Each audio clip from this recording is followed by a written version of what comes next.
Assalamualaikum warahmatullahi wabarakatuh. Alhamdulillahilladzi arsala rasulahu bil huda wa dinil haq liyuzhirahu 'ala dini kullihi wa kafa billahi syahida. Asyhadu an la ilaha illallah wahdahu la syarikalah wa asyhadu anna Muhammadan abduhu wa rasuluh.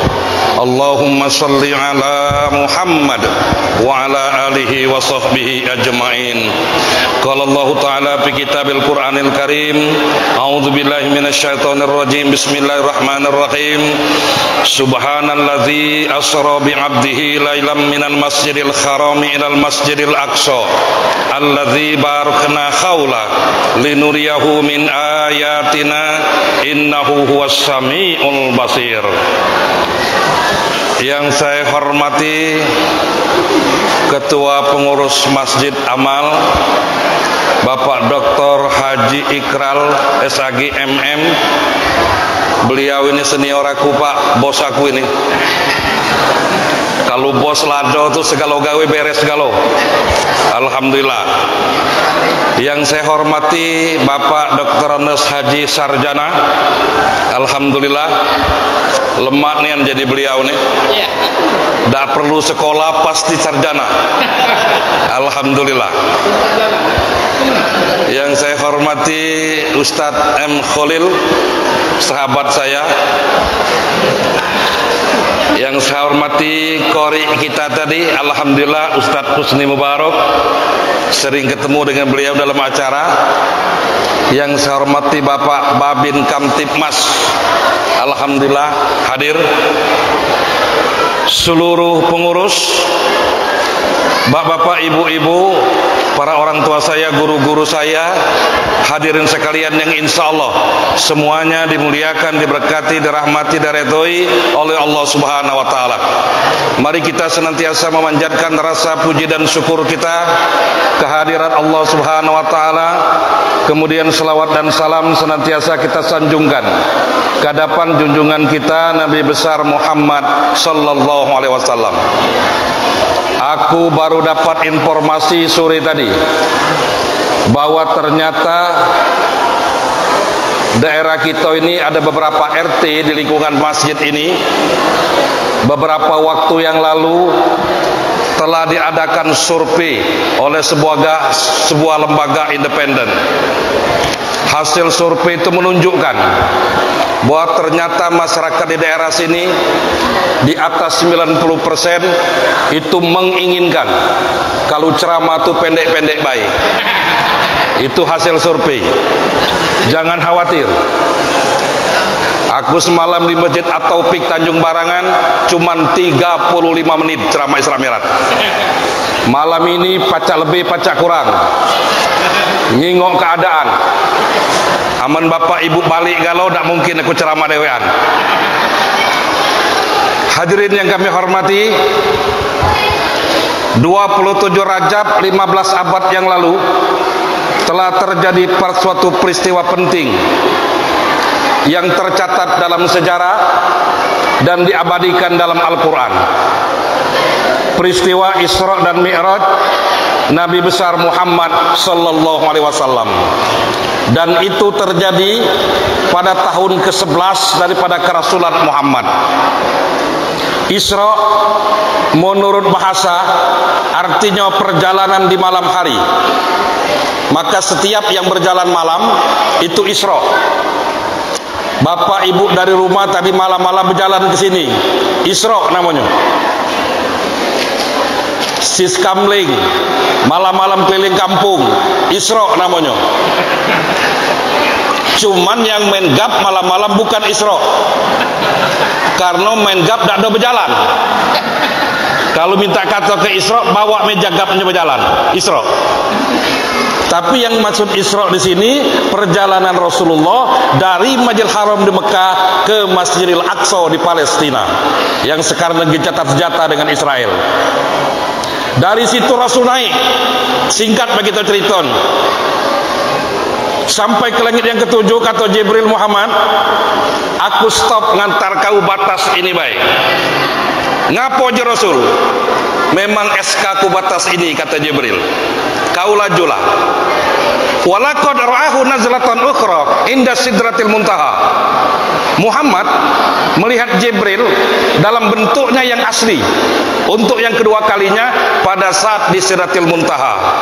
Jibril menampakkan wajahnya yang asli. Mak mana bentuk Jibril? Rasul tak pernah menggambarkannya.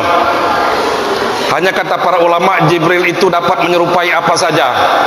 Bisa jadi betina cantik, bisa jadi nenek, bisa jadi bujang ganteng, dan lain sebagainya. Maka dengan remaja sering saya katakan, kalau kamu malam-malam begadang pinggir jalan, lewat cewek cantik, jangan diganggu.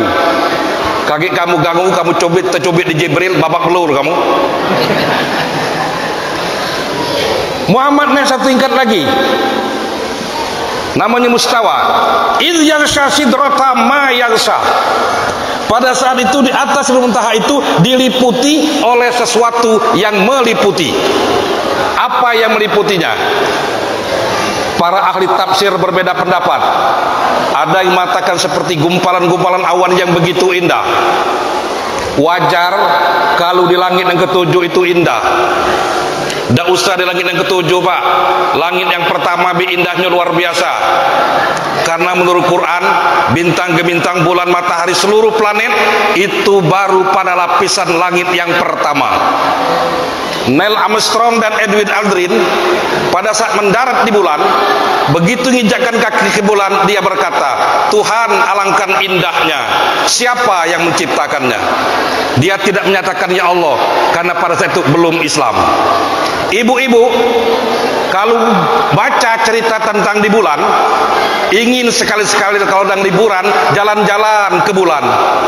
Lah bosan pula ke Punti Kayu tiap hari ya. Tapi sore tadi, Bu, di pengajian ibu-ibu ku sampaikan, ujiku, Bu, dak usahlah bercita-cita ingin jalan-jalan ke bulan, jauh gino. Tunggu baik tiap bulan-bulan datang. Fa'auha ila abdihi ma'auha. Maka Allah wahyukan kepada hambanya Muhammad itu apa-apa yang Allah wahyukan. Di antaranya perintah solat. Turun Muhammad sampai di bumi belum siang. Menjelang subuh Muhammad sudah berada di sekitar Ka'bah. Pagi-pagi Muhammad menung pinggir Ka'bah dan menung lewat Abu Jahal. Kata Abu Jahal, ngapa Muhammad kau pagi-pagi menung ni, apa yang kau pikirkan? Kata Rasulullah, yang kupikirkan ni mak mano caranya nak ngumpulkan orang Mekah ini. Nak ngapo? Aku ingin menceritakan peristiwa yang terjadi tadi malam. Nah, Haji Abu Jahal lagi lonian Muhammad ni.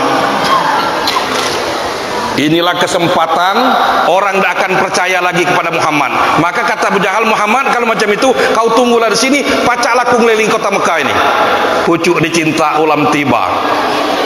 Keliling Abu Jahal kota Mekah. Kata Abu Jahal, Muhammad yang kamu sanjung-sanjung, Muhammad yang kepuja-puja, mak ini lagi lonian. Dengarlah celotehannya dekat Ka'bah itu. Datang galau, Bu, orang Mekah itu. Besar kecil, tua muda, lanang betina, bujang gadis, datang galau. Kepala-kepala suku datang galau. Abu Jahal, Abu Lahab, segala macam abu. Cuman Abu Gosok dah datang. Datang. Rupanya muda, ngumpul ke Mekah itu muda, Pak. Bu, ngumpul ke Mekah itu muda. Sekali diteriakkan, datang galau. Cuman kita ni lah yang salah kumpul, Kalau kita ni kumpul pengajian, majlis taklim, gotong royong, segala penyakit kambuh kalau. Pinggang sakit, kepala pening, anak enak badan, katik yang nunggu rumah, kan gitu. Cobalah belajar RT gotong royong. Sakit kalau warga kumpul. Abu Bakar agak terlambat datang. Mana jong Abu Bakar belum datang? Disusul ke rumahnya. Wahai Abu Bakar, sahabat Muhammad itu cerita begini-begini. Bagaimana menurut pendapat wahai Abu Bakar? Abu Bakar belum menemui Rasul, tapi spontan Abu Bakar berkata, kata Abu Bakar, kalau yang bercerita itu Muhammad Rasulullah, lebih daripada itu saya percaya. Lantas timbul pertanyaan, Ngapo Abu Bakar tuh spontan percaya? Karena Abu Bakar tuh tahu nian, paham benar yang namanya Muhammad Rasulullah itu tidak pernah keluar dari bibirnya tuh perkataan dusta dan kebohongan. Ternyata Bu, hidup ini kalau tidak pernah bohong, sekali begitu ngomong uang percaya. Tapi ngapo kenyataannya kita lah 2-3 kali bersumpah uang masih tidak percaya. Lah bersumpah, ngapo? Karena sumpah ini hari lah jadi sarapan pagi. Pejabat itu disumpah galau, tidak bersumpah galau, itulah kejadiannya. Jadi orang tidak percaya lagi. Jangankan sumpah ini hari, kata-kata insya Allah banyak yang tidak percaya. Assalamualaikum Ustaz, nagalan telepon, Waalaikumsalam. Kaget jam sekian ditunggu Ustaz bicara ini, juku insya Allah. Jangan insya Allah Ustaz, dinyo datang ni anak, tak percaya dengan insya Allah. Ya Bu, kata. Nah inilah sekelumit peristiwa Isra Mi'raj. Habis ceritanya, balik gitu. Inilah yang sering diteliti orang. Ada pendapat menyatakan Muhammad Isra Mi'raj itu tidak dengan jasadnya tapi ruhnya baik yang berjalan.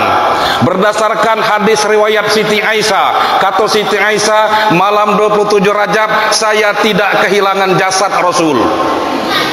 Jadi menurut hadis itu kata Siti Aisyah, malam 27 Rajab Rasul ada di sampingnya. Kalau Rasul ada di sampingnya berarti yang Isra Mi'raj itu cuma ruhnya saja.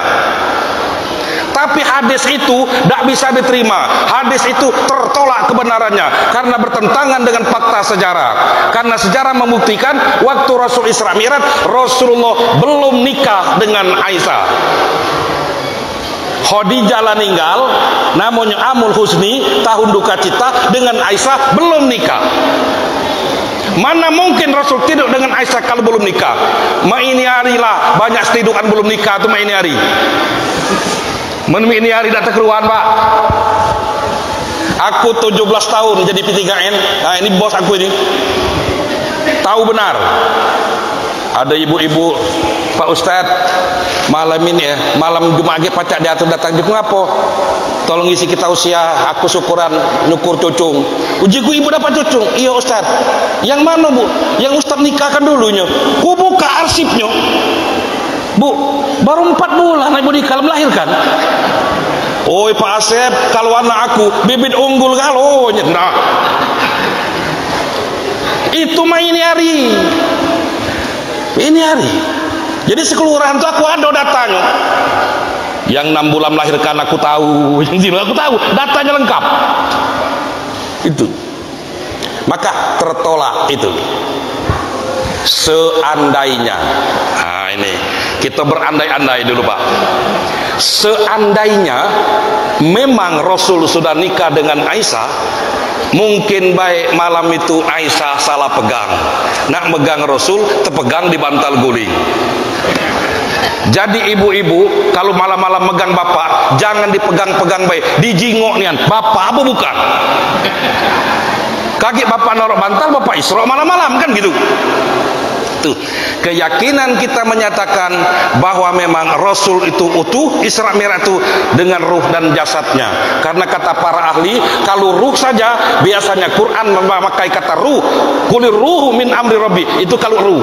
Kalau jasad tanpa ruh itu namanya mayit. Abdihi, persatuan antara jasad dan ruh. Bapak Ibu kami hormati, dari peristiwa itu hanya beberapa hal saja ingin saya sampaikan. Pertama, bahwa orang mendengar peristiwa itu, melihat peristiwa itu, terjadi berapa golongan. Ada yang murtad dari Islam, ada yang ragu-ragu, ada yang tambah ketaatannya.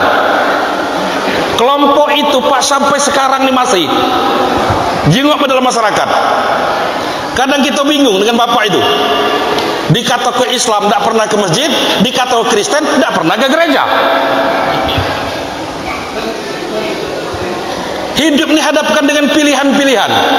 Apa ingin iman kita akan mantap, apa ragu-ragu, apa ingin keluar. Silakan pilih.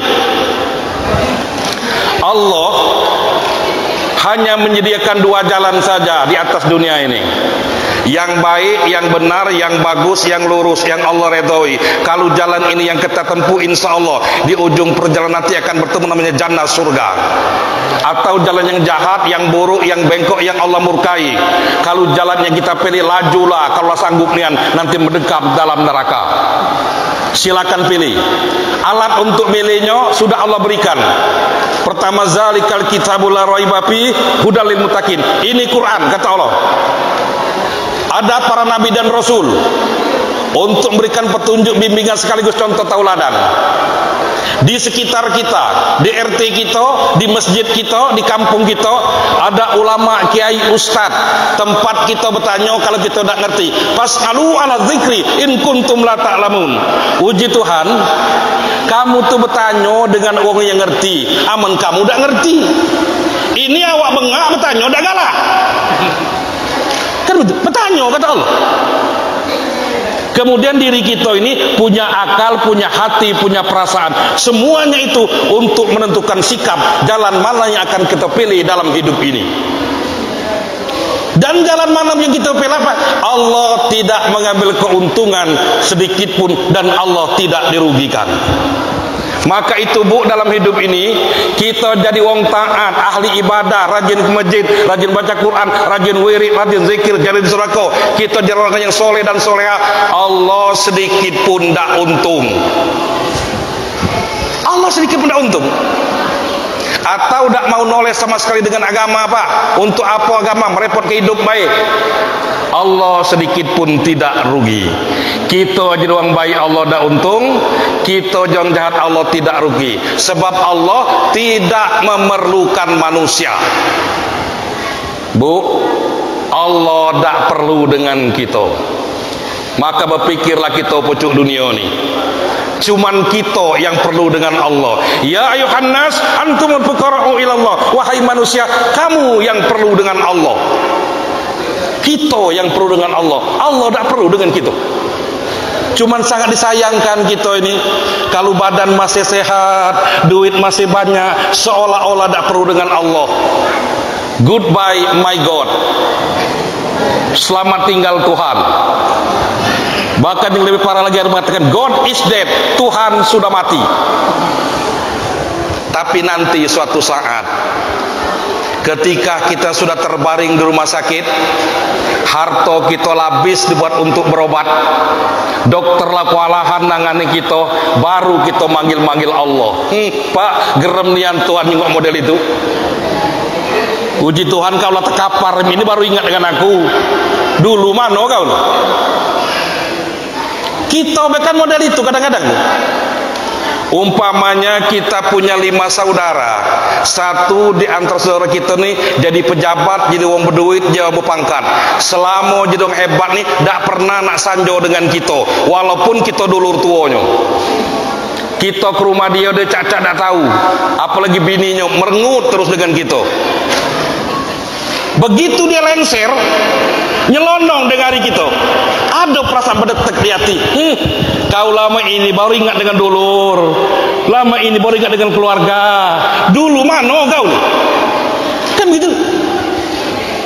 Jingok para anggota DPR dulu ngemis-ngemis dengan kita nak suara, temamang-mamang tebibik-bibik dengan kita nih. Tidak, suara rakyat adalah suara Tuhan. Lah jadi ini hari mana datang lagi suara rakyat, suara setan. Oh jadi. Tapi yang ku kata itu DPR luar negeri. Mari kita ini dah, alhamdulillah bagus. Bu, lah terjepit baru ingat dengan Allah. Silakan, silakan. Semuanya akan kembali kepada kita.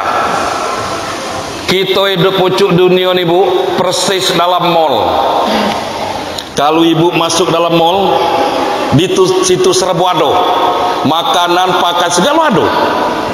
Kalau ibu masuk mall Bu, apa yang ibu pingin ambil lah galau, bawa lah keranjang besar-besar, penuhilah apa yang nak ibu ambil lah galau. Tapi ingat, ketika keluar ibu melewati kasir, Dan di depan kasir itu ibu pertanggungjawabkan bawaan ibu. Semakin banyak bawaan, semakin lama tertegak depan kasir itu. Dunia ini mah itu Pak, lajulah. Nak malang melintang, lajulah. Silakan. Dak galak sholat, lajulah. Dak lo tangkap isi dak, dak tangkap babi ini dak. Dak pernah bisa prit gitu. Kau dak sholat tilang, negati. Lajulah. Kalulah tahannya nanti dipertanggungjawabkan di hadapan Allah. Itu. Hadirin, silakan. Alat untuk milihnya sudah Allah berikan kepada kita. Pilih jalan yang mana dalam hidup ini, silakan. Hadirin. Dan kita ini dalam hidup ini Pak, tidak mungkin kita ini tertarik dengan agama, tertarik dengan ibadah kalau tidak ngerti, tidak tahu, tidak paham. Sama dengan bujang. Seorang bujang tidak mungkin jatuh cinta dengan seorang gadis kalau dengan gadis itu tidak kenal. Bujang akan cinta dengan gadis kalau dia kenal namanya siapa, anak siapa, balik ke mana, begawi di mana, kadang begitu tanya berapa gajinya. Kenal baru dimungkinkan jatuh cinta. Tidak kenal tidak mungkin jatuh cinta. Kalau ibu ada anak bujang, anak ibu ngomong, "Bu Jinyo, aku jatuh cinta." Ibu tanya, "Dengan siapa nak?" "Tidak tahu Bu, aku dengan siapa." Itu bujang tidak waras. Jatuh cinta tidak tahu dengan siapa. Agama ini begitu Pak, tidak ngerti, tidak tahu, tidak paham, tidak tertarik dengan agama, tidak tertarik dengan ibadah. Untuk apa ibadah? Muat repot hidup baik. Pagi nak sholat, siang nak sholat, sore nak sholat, malam nak sholat, masuk masjid nak berdoa, keluar masjid nak berdoa, masuk WC, wah pening kepala gitu. Mendak ngerti? Tidak. Apalagi, nah ini, apalagi kalau dibandingkan dengan materi, Pak, dengan materi. Bapak itu dulu rumahnya gubuk. Sekarang lah bertingkat. Padahal ke masjid tidak pernah, Jumat tidak, ibadah tidak. Dulu rumahnya gubuk, sekarang bertingkat. Dulu ada motor buruk, sekarang jumlah mobil sama dengan jumlah anaknya. Giliran kita rajin ke masjid, rajin wirid, rajin majelis taklim, malah utang tambah banyak. Kan gitu. Ngapo? Tapi kalau kita ngerti kata Allah, la yaghurunaka taqallubul ladzina kafaru fil bilad mata'un qalilun summa ma'wahum jahannam wa bi'sal mihad, kata Allah. Kalau ada orang membangkang dengan Allah, kehidupan duniawinya meningkat, kata Allah, kamu jangan tertipu. Kalau dia banyak harta cuma dapat nikmati hartanya itulah. Nanti waktu dia mati, summa ma'wahum jahannam. Aku jebloskan dia ke neraka jahanam. Wa bi'sal mihad, seburuk-buruknya tempat kembali. Jadi kalau ada berduit Pak, dagala ibadah, tunggu saja tanggal mainnya, babak belur dia. Sebab kita ni kan kata Imam Al-Ghazali ada berapa golongan? Satu, ada wong berduit, ahli ibadah, pemurah. Alangkah senangnya hidup Pak, berduit, ahli ibadah, pemurah. Yang kedua, berduit, dagala ibadat, pelit. Berduit, dagala ibadah, pelit. Yang ketiga, miskin, melarat, ahli ibadah. Orang itu punya harapan di akhirat. Nah, yang para kelompok 4, miskin, melarat, rumah ngontrak, mana sempit pulau, utang tiap warung, anak korengan galo, laki bebini lagi, ibadah dak galak. Ya Allah Bu, yang model itu ujung sekayu dak kati antanan. Nah, tahu dak kati antanan? Dan kadang jumlahnya itu banyak. Kadang tetangga kita dewe, kadang masih wak mamang kita dewe. Uji kita ya Allah, wah ini hidup lasaro, nyari pagi untuk sore, mencari sore untuk malam, modalnya hanya harapan, senjatanya hanya tangisan, hanya menunggu balas kasihan orang, ibadah dak galak. Apalagi Pak yang ditunggu pucuk dunia ini. Dunia lasaro, akhirat neraka lah nunggu. Bu. Kita ini paling tidak ya dengan apa adanya. Mudah-mudahan kita termasuk ahli ibadah, kita punya harapan di akhirat. Syukur-syukur kalau pacak masuk kelompok satu tadi, berduit, ahli ibadah, pemurah. Alangkah senangnya hidup Pak Ibu. Itu agar timbul tanda cinta, maka agama harus dipahami. Masalah duniawi kita punya sifat qanaah, cukup dengan apa adanya. Tapi masalah ibadah jangan nian merasa baik, benar, pintar, bagus, cukup. Kalau beragama sudah merasa benar, pintar, bagus, cukup, orang itu berada di pinggir jurang. Ibadah ini harus masa kurang dan kurang terus. Itu timbul rasa cinta. Silakan pilih, kesempatan masih ada. Kesempatan masih ada. Bu, kalau sampai saat sekarang ini kita masih nongkrong di pucuk dunia ini, berarti Allah berikan dua kesempatan kepada kita. Pertama, Allah berikan kesempatan kepada kita untuk memperbanyak amal-amal kita. Yang kedua, Allah berikan kesempatan kepada kita untuk memperbanyak tobat kita kepada Allah. Sebab Pak, untuk masuk surga tuh syaratnya dikit nian Pak. Masih banyak syarat masuk pegawai negeri. Masuk surga tuh syaratnya cuma 3. 1 amal diterima, 2 dosa diampuni, 3 dapat rahmat Allah, dapat asisi Allah. Selesai, masuk surga lah itu. Amal diterima, dosa diampuni, dapat ridha Allah, masuk surga. Apa dia sulitnya? Bahkan bisa 1. Syarat bisa 1, ridha Allah, rahmat Allah. Sejahat-jahatnya manusia, sebejat-bejat manusia, kalau jituan masuk surga kau, siapa pacak bantah? Itu hak itu Allah. Itu ridha Allah. Kesempatan itu masih ada. Bapak Ibu, jam dikit lagi. Yang kedua, tidak ada perbedaan di kalangan ulama. Ulama sepakat bahwa Rasul itu berangkat Isra Mi'raj itu dari Masjidil Haram di Mekah. Maka itu bagi yang sering ke Mekah, entah umroh entah haji, begitu Masjidil Haram itu tanya, di mana posisi ketika Rasul berangkat Isra Mi'raj itu. Yang jelas dari Masjidil Haram di Mekah. Tujuan pertama Masjid Aqsa Palestina, naik ke pucuk, balik lagi, kembali lagi Masjidil Haram di Mekah.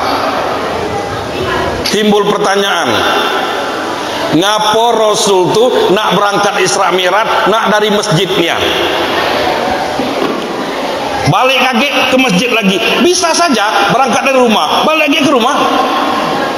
Apakah ini suatu kebetulan? Tidak. Di pucuk dunia ini dak kati yang kebetulan. Semuanya Allah ngatur. Bapak ke pasar, aku tadi ke pasar, kebetulan ketemu kawan aku lama. Bukan kebetulan, Allah yang ngaturnya. Oleh karena kita tidak tahu, maka kita ngomong kebetulan. Tidak selembar daun kering pun yang jatuh ke muka bumi yang terlepas dari pengawasan Allah. Allah mengaturnya itu. Maka kata Sidi Ghazalba, peristiwa Isra Mi'raj itu adalah suatu perjalanan minal masjid ilal masjid, perjalanan dari masjid ke masjid. Ini menunjukkan bahwa betapa pentingnya keberadaan sebuah masjid di tengah-tengah masyarakat Islam. Kalau ingin melihat bagaimana warna agama di satu tempat, dapat dilihat bagaimana fungsi masjid di tempat itu. Maka ketika Rasulullah hijrah ke Madinah, hari pertama Rasulullah langsung mendirikan masjid di Madinah. Belum warumah, belum waruko, belum. Hari pertama langsung mendirikan masjid. Kalau masjid hanya tempat untuk sholat saja, bukankah seluruh permukaan bumi ini boleh dipakai untuk sholat? Tapi ternyata Rasul jauh berpikiran ke depan, berpandangan ke depan. Dari masjid Rasul membina umat, dari masjid Rasul menyusun ekonomi umat, bahkan dari masjid Rasul nyusun strategi perang dari masjid. Begitu fungsi masjid itu. Maka kata Siti Galzwa, masjid adalah pusat ibadat dan kebudayaan umat Islam. Masjid besar boleh, masjid indah bagus boleh, tapi yang tidak kalah pentingnya imbangi dengan bagaimana cara memakmurkan masjid. Di Palembang ini banyak Pak masjid yang besar, indah, dalam biaya yang bukan main, tapi jemaahnya sangat memprihatinkan. Masjid kita ini alhamdulillah, aku sering lewat-lewat tuh, jemaahnya rami. Apalagi kalau subuh melimpah keluar jemaahnya, sagikan penuhnya di luar galau.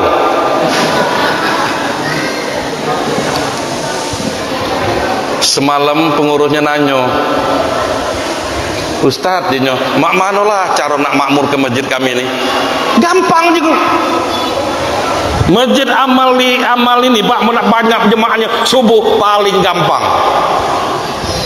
Pengurus buat pengumuman besar-besar di pinggir jalan, diumumkan kepada seluruh kaum muslimin kaum muslimat, barang siapa yang sholat subuh di masjid amal, 50.000 rupiah, ambil liga bendahara, penuh masjid jengoklah, penuh. Tukang ojek lewat, nah ini dia ojek kaget dulu, ojek semayang dulu ya, coba. Tidak usah begitu Pak, di kami itu pernah dicoba Jumat berkah pakai nasi kotak, Jumat tuh.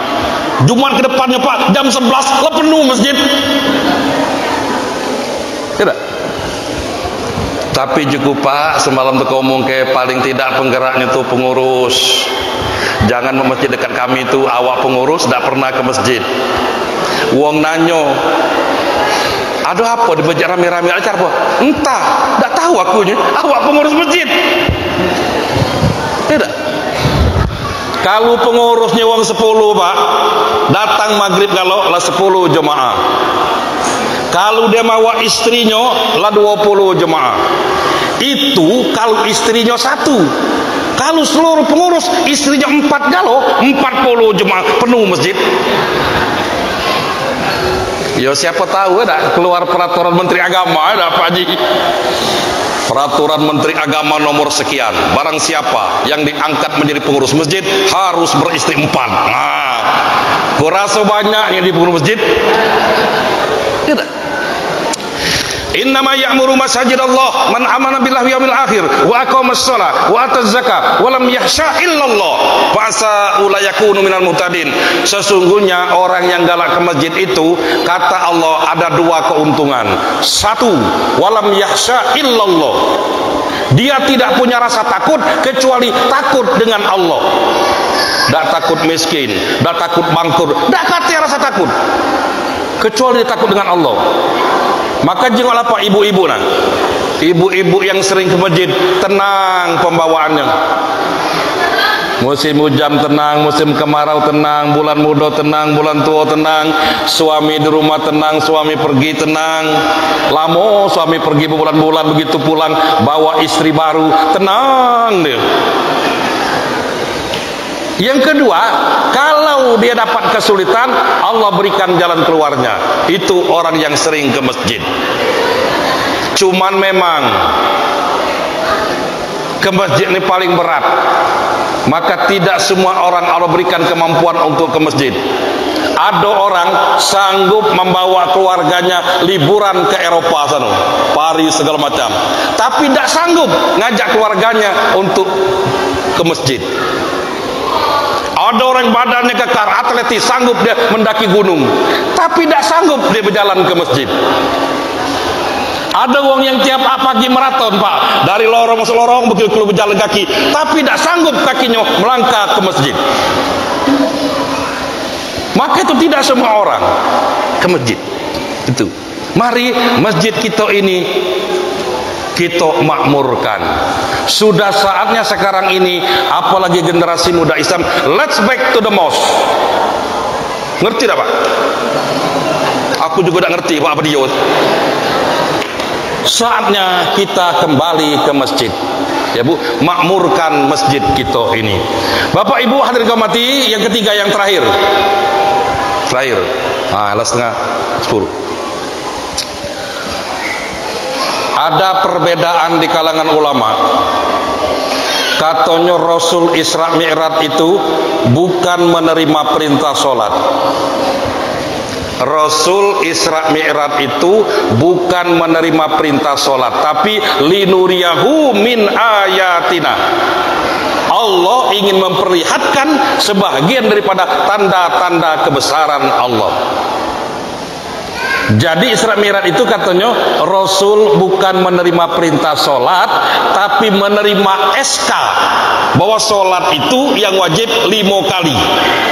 Jadi 5-nya ini bukan perintah. Sebab kata orang ini, Pak, perintah sholat sudah turun sebelum Isra Mi'raj. Bukankah ketika Rasul baru nak berangkat, Rasul sudah sholat di Masjid Al-Aqsa 2 rakaat? Masa melaksanakan dulu baru dapat perintah?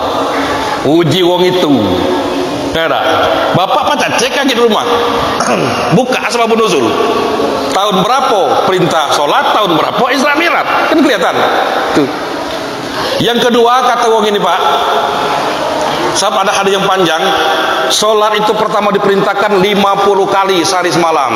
Atas usul salah satu Rasul dulu, Rasul ngulang potong 5, dari 50 dapat diskon 45, maka tinggal 5. Ujinya ngapa tidak Rasul ngulang lagi nya? Habis gratis, tidak sholat begitu ya. Kata wong itu, tidak mungkin Allah itu kalau sudah menetapkan sesuatu masih pacak ditawar-tawar lagi. Dari 50 jauh nih, dapat diskon tinggal 5 aja. Tidak mungkin, pasti 5 itulah. Nah kita tidak usah membantah masalah itu.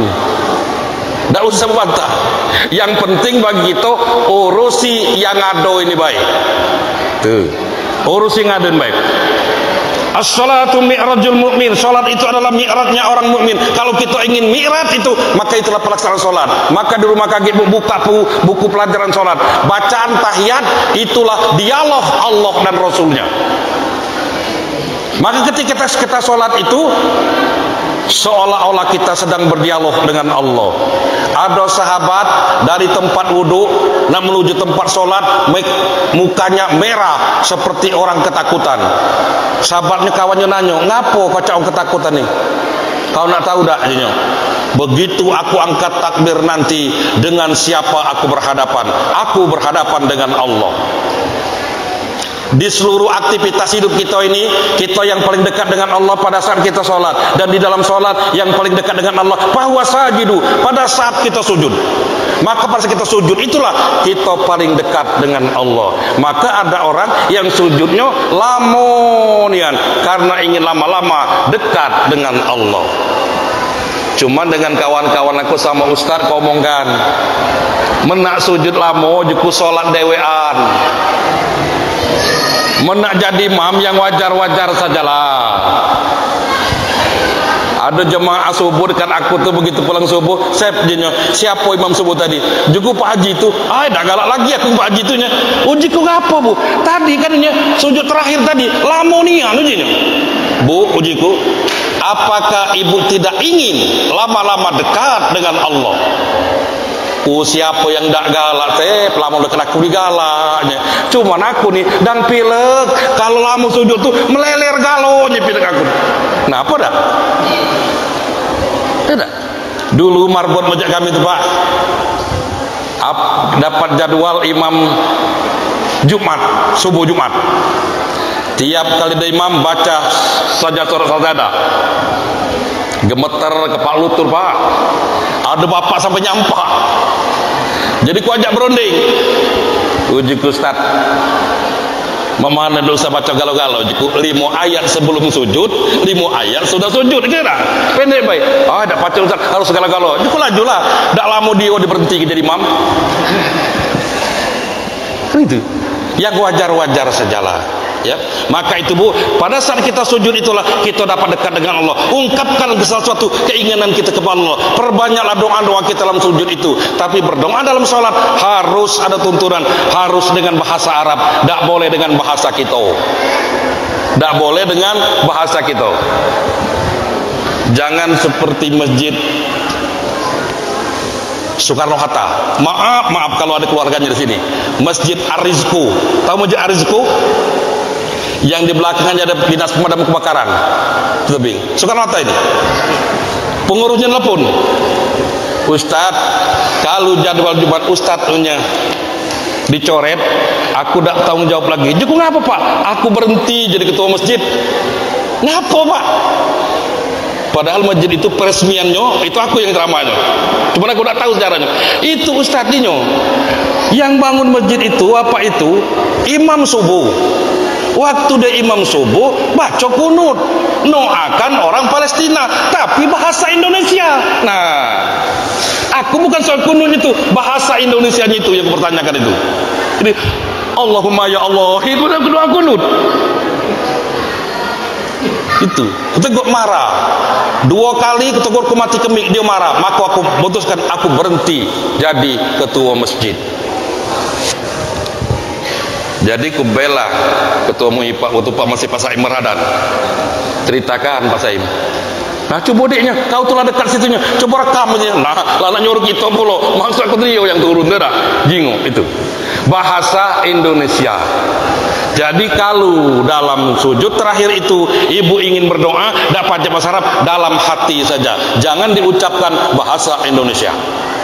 Itu sholat. Ya Bu. Nah, maka dengan Isra Mi'raj ini kita jangan dulu puas, mari kita perbaiki ibadah salat kita. Miftahul jannah as-shalah, miftahus shalah wudu, miftahul wudu ma'a. Kuncinya surga adalah salat, kuncinya salat adalah wudu, kuncinya wudu adalah air. Air dasar, wudu dasar, wudu dasar, salat dasar, salat dasar, putus harapan masuk surga. Itu rentetannya itu. Jadi walaupun tongat-tungit kita sholat, wudhu dasar, putus dasar. Mana mungkin sholat akan sah kalau wudhunya sendiri dasar. Tuh. Maka itu beragama ini jangan merasa puas, selalu perbaiki. Sehingga sampai satu saat kita akan mengatakan sholat adalah aliran darah saya, sholat adalah napas saya. Saya tidak dapat hidup tanpa sholat. Sholat adalah pakaian hidup saya. Itu. Mudah-mudahan Allah SWT akan mencurahkan berkahnya, rahmatnya kepada kita semua. Amin. Ya Rabbal Alamin. Terima kasih atas segala perhatian. Mohon maaf atas segala kesalahan dan kepada Allah kami mohon ampun. Wabillahi taufiq wal hidayah. Assalamualaikum warahmatullahi wabarakatuh.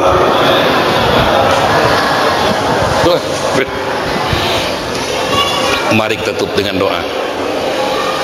A'udzubillahi minasyaitonirrajim. Bismillahirrahmanirrahim. Alhamdulillahi rabbil alamin, wassalatu wassalamu ala asrofil anbiya'i wal mursalin wa ala alihi wa sahbihi ajma'in.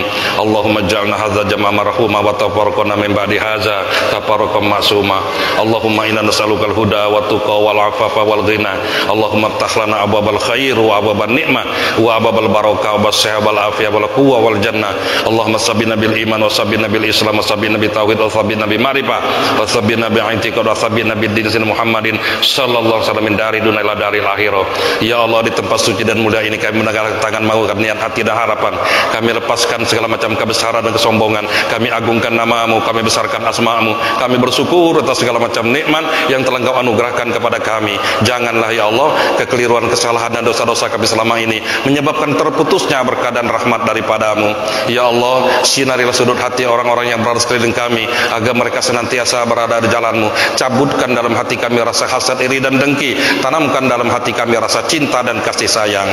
Ya Allah, ketuklah dan getarkanlah pintu hati keluarga kami, pintu hati warga kami, agar hatinya tertarik untuk ke masjid. Engkau yang berhak memutarbalikkan hati manusia. Ya Allah, kalaulah seandainya ada di antara kami ini, ada di antara keluarga kami yang sedang sakit, kami mohon kepadamu ya Allah, angkatlah penyakitnya. Engkau maha berkuasa atas segala sesuatu.